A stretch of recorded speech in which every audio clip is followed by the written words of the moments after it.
My name is Ashley, and at 32, I've dedicated the past decade to my career, rising to a management position at Preston and Associates, while my younger sisters, Sarah and Emma, focused on building their families.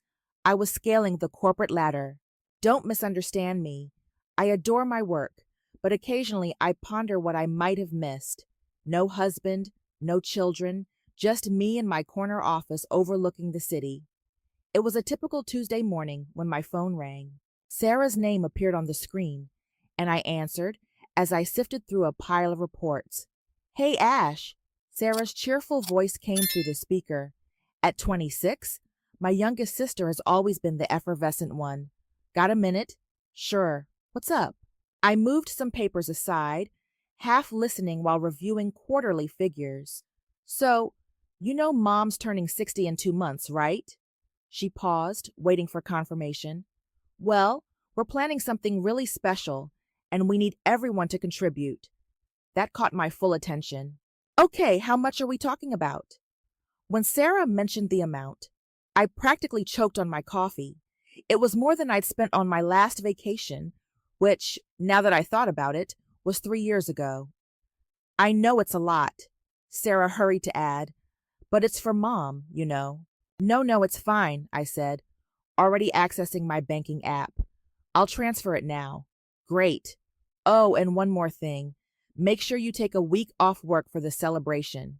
Don't make any other plans for that time, okay?"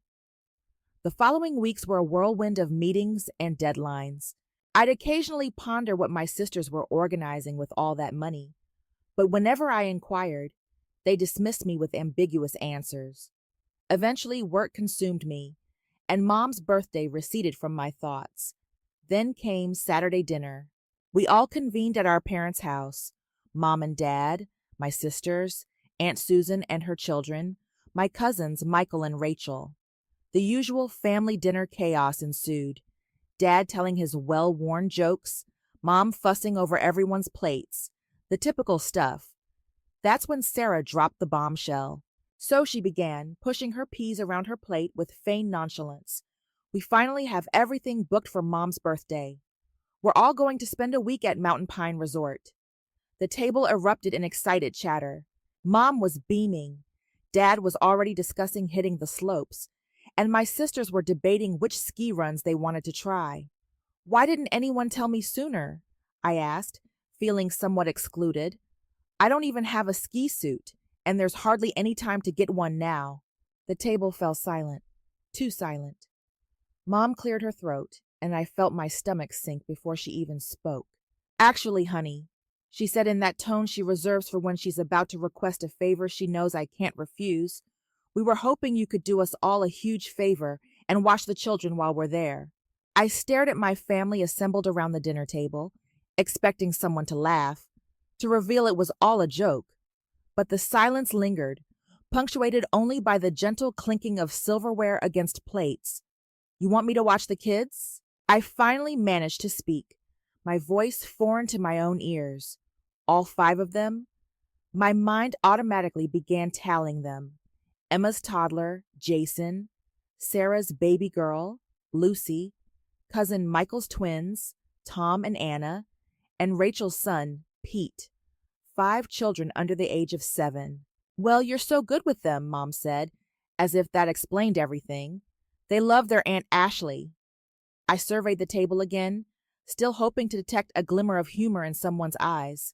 There was none, only expectant faces awaiting my customary yes. "But that's not fair," I heard myself say, my voice trembling slightly. "I want to celebrate with everyone too. It's Mom's birthday." Emma, my 28-year-old sister, set down her fork with a sigh. "Come on, Ashley, you'll be bored there anyway. It's going to be noisy and crowded." "Bored?" I echoed. "Bored? How would you know if I'd be bored?" "Well," she continued, exchanging a look with Sarah, "you're great with the kids, they adore you, and let's be honest, it's not like you need a break from family life." "A break from family life?" I felt my chest constrict. "What's that supposed to mean?" Sarah interjected, her voice dripping with the condescending tone she'd perfected over the years. She just means that you don't have children or a husband to get away from, like the rest of us. We need this break, you understand, right? The green beans on my plate blurred as I blinked back tears. I wouldn't give them the satisfaction of seeing me cry. Instead, I quietly pushed back my chair and stood up. Ashley, Mom's voice held a hint of concern, but not enough to actually stop me. Without a word, I retrieved my purse from the counter and headed for the door. No one moved to stop me. No one called out. The only sound that followed me was Mom's voice drifting from the dining room. Don't worry. She'll be a little offended at first, but she'll come around. She always does. As I walked to my car, their voices faded behind me, already shifting to discussions of ski slopes and winter gear.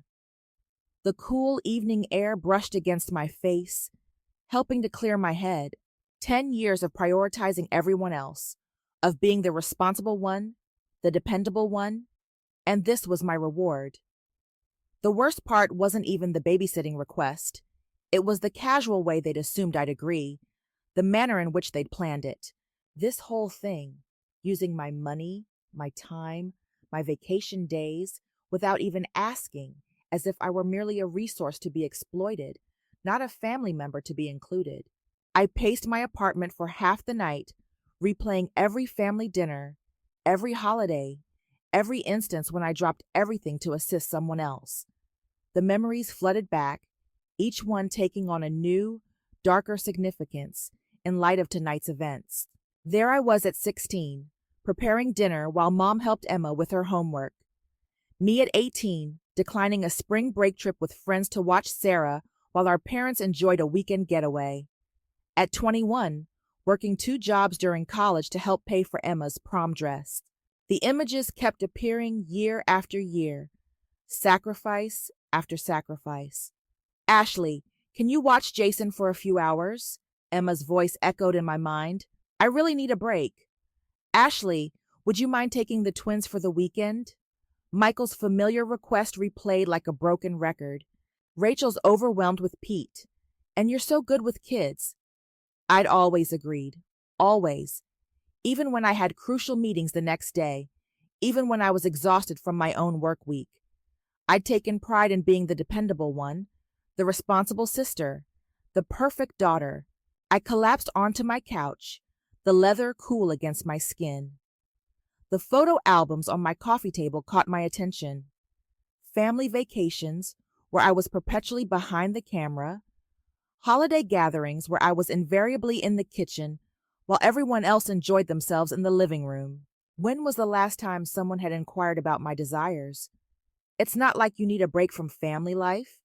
Sarah's words reverberated in my mind, as if my life, my career, my choices were somehow less significant because I wasn't married with children, as if all my sacrifices were meaningless because they didn't conform to their definition of what mattered. Sleep evaded me that night. I tossed and turned, recalling how I'd worked my way through college on a scholarship, determined not to burden my parents financially, how I'd launched my career immediately after graduation, contributing to putting both my sisters through school. All those late nights at the office, ascending the corporate ladder, sending portions of my salary home to assist with family expenses. By morning, my mind was made up. I wasn't confrontational, never had been. There had to be a way to resolve this peacefully, to make them understand without creating a family rift. So I did what I always did when faced with a problem. I tried to fix it.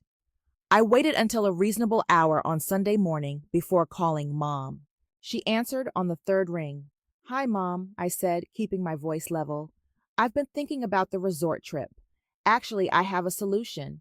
I'll pay for a professional babysitter for all 5 kids. That way, everyone can enjoy the celebration together." The silence on the other end stretched for an uncomfortably long time. "That won't work, Ashley," Mom finally said, her voice strained. "We can't trust some stranger with the children. They're used to you." "Mom, I want to be part of the celebration too," I attempted to explain. "I want to be there for your birthday.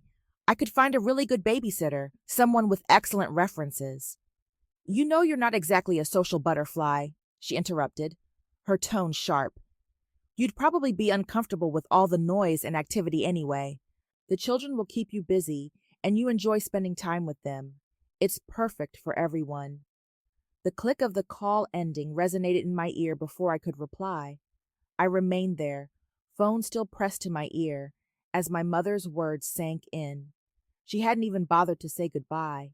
I was still staring at my phone, processing my mother's abrupt disconnection when it buzzed again. Sarah's name appeared on the screen.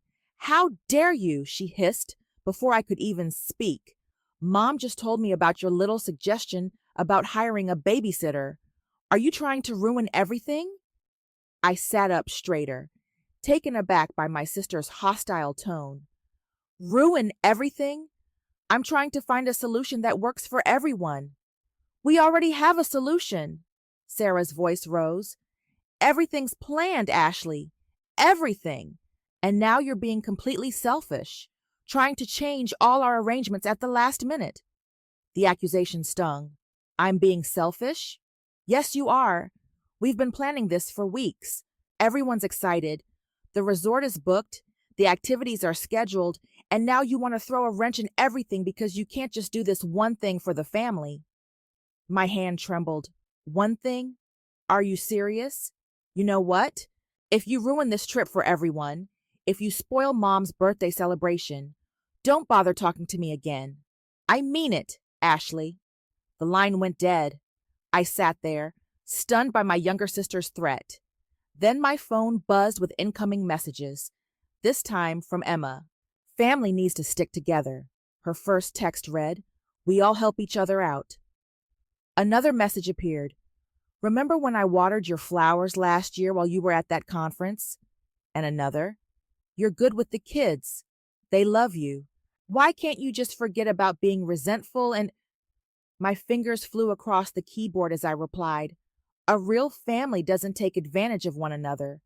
A real family respects each other's wishes and includes everyone in their plans. A real family doesn't manipulate and guilt trip each other." Each. I watched the 3 dots appear and disappear repeatedly, but no response came. That's when it hit me. The way they'd requested money without explaining its purpose, the calculated way they told me to take time off work without mentioning the resort, the casual manner in which they'd announced their plans at dinner, as if everything was already settled.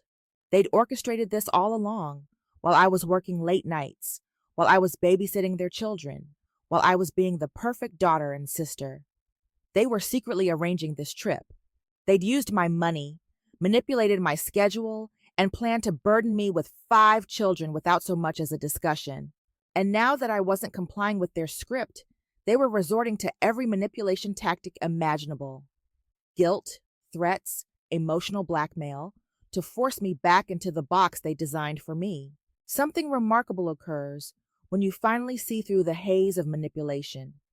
Everything becomes strikingly clear. I felt lighter than I had in years. The guilt that had been weighing me down was replaced by something else.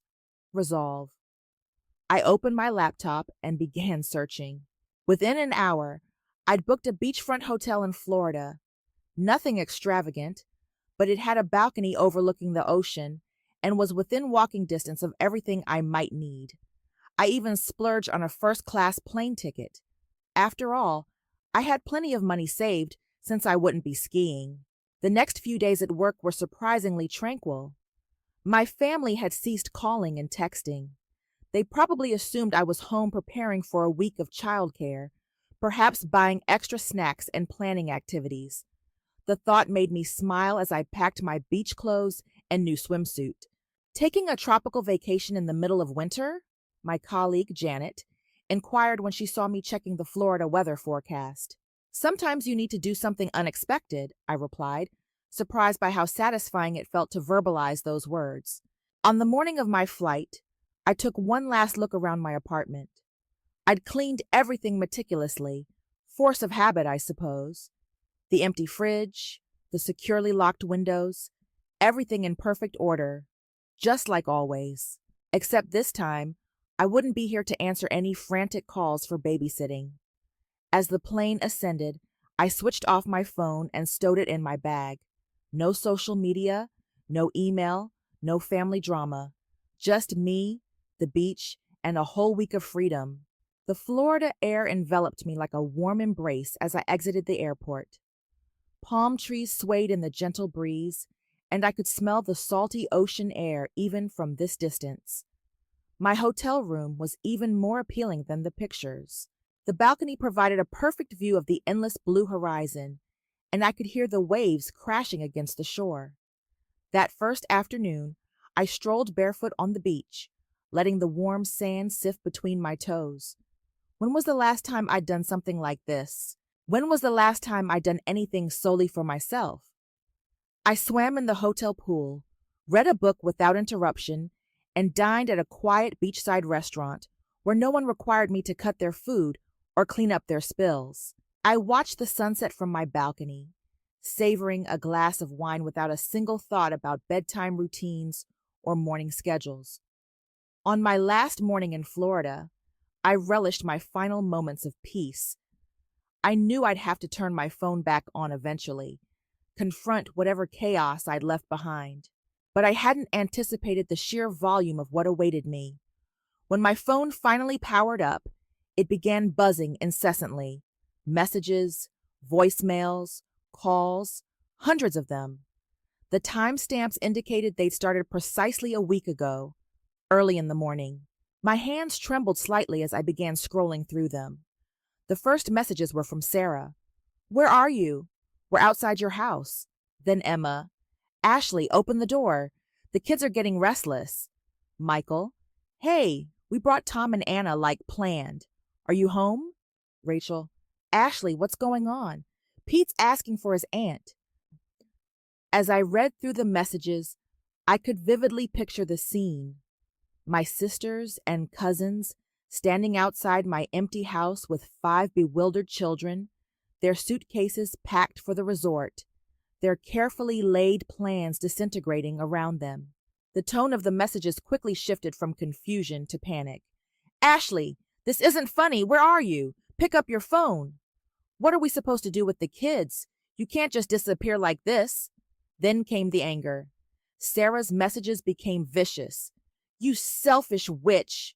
How could you do this to us?" Emma wasn't much better. "I can't believe you're this immature. Mom's birthday is ruined because of you." My Aunt Susan's messages shocked me. I'd never seen her use such language before. "You ungrateful little. You've ruined." Everything those kids were depending on hinged on me, yet my mom's messages didn't start until later that day. "I was incredibly let down by you, Ashley. I couldn't believe you'd act so self-centered after all we've done." Dad, who hardly ever texts, sent a single message. "Your mother is crying. I hope you're happy with yourself." The voicemails were even worse. I could hear the fury, the disillusionment, the accusations in their tones. Messages from relatives I hadn't spoken to in ages suddenly popped up, all criticizing my actions. "You've always been so dependable. How could you do this to your family? Those poor children. You've ruined everything." I sat there in my tranquil hotel room, reading message after message, discovering precisely what my family thought of me when I finally stopped being their convenient fix. The language they used, the names they called me, the assumptions they made about my character. It felt like encountering a completely different family, one concealed behind forced smiles and casual requests for favors. Without replying to any of them, I packed my suitcase and went to the airport. It was time to return home, but I wasn't the same Ashley who had left a week earlier. That Ashley might have apologized, might have felt remorseful, might have attempted to make amends, but that Ashley was gone. I had just finished unpacking my beachwear when I heard the forceful banging on my front door. Before I could even reach it, I heard a key turning in the lock, the emergency key I'd given my mother years ago, just in case. They stormed in like a raging tempest, Mom leading the attack, Emma and Sarah flanking her, all of them red-faced and furious. The sense of peace I had cultivated in Florida vanished in an instant. "Do you have any idea what you've done?" Sarah yelled, advancing towards me. You ruined everything, everything. I stood my ground, watching them unleash their rage in my living room. The same living room where I'd babysat their children countless times, where I'd canceled my own plans to accommodate their crises, where I'd always been the dependable one.